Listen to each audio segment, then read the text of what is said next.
A follow-up question for you from wearing that assessment cap, as you mentioned, and we know we've heard from some districts already, they've had students opting out in the districts that started PARCC last Friday.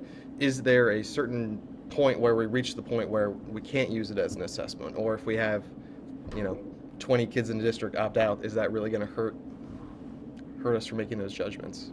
It depends on how many students are going to opt out in the whole of New Jersey. Mm-hmm. Okay. For the school system, it may hurt if they have a small number of students enrolled in a certain grade. Mm-hmm. It may hurt them.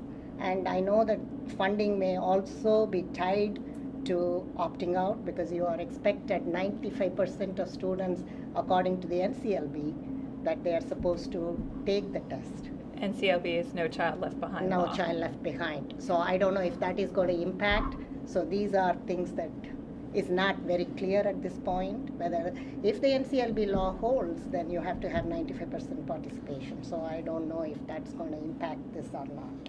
Vince, can we get your thoughts, and can you address that 95% question? Well, yeah. First of all, I think it's absolutely imperative. We have to respect parents. And I'm a parent, I'm a grandparent, and when I was a building principal, as a teacher, parents really had to have that voice, and we need to respect that. That said, for a student who does not participate in the test, the worst scenario for that student is we're not going to get that information. Wendell's right, we're not going to get it on a timely basis this year. The reason is that over the summer they will be doing the benchmark setting of standards, so that all PARCC states, an assessment in one state means the same in another state. When it comes to the funding piece, I know that in New Jersey we are in receipt of a copy of a letter that was forwarded to the Illinois State Department of Education. I believe it's been sent to New Jersey as well, from the USDOE, from William Cox, who has stated that New Jersey is in danger, or would be in danger, of losing up to $325 million in Title I funds, and that there's also a supposition that potentially use IDEA funds as well. I'm not the resource. I only can know what I report from what we're being told by the feds at this point in time.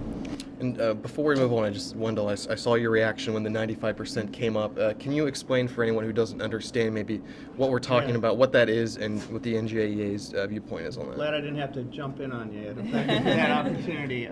The 95% is attendance rule, and it affects, Vince, you're absolutely right, it affects the Title I funds, which there may be about $325 million, but we get $900 million from the federal government. And what they're saying is, if you are a Title I school district, and not all of them are, some it depends on what factor group rating you're in.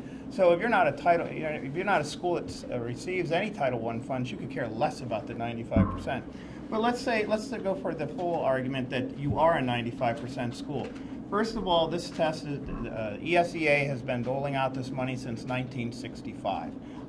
This is the first time suddenly when opt-out comes in that we're talking about, was 95% attendance rate.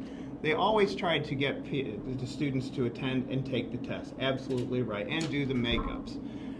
The big threat is, will they withhold their funds? The answer is no, and this is happening in many states.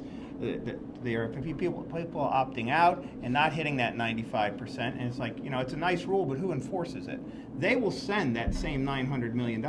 They may say, you should apportion this to making sure students get to school to take the test, but that $900 million flows. Once Congress appropriates that money to that state, it's going down. They will attach these strings to it, but the money, and they may say reappropriate it, but that is something that shouldn't be really a concern. That's more of a deterrent, I guess you would call it.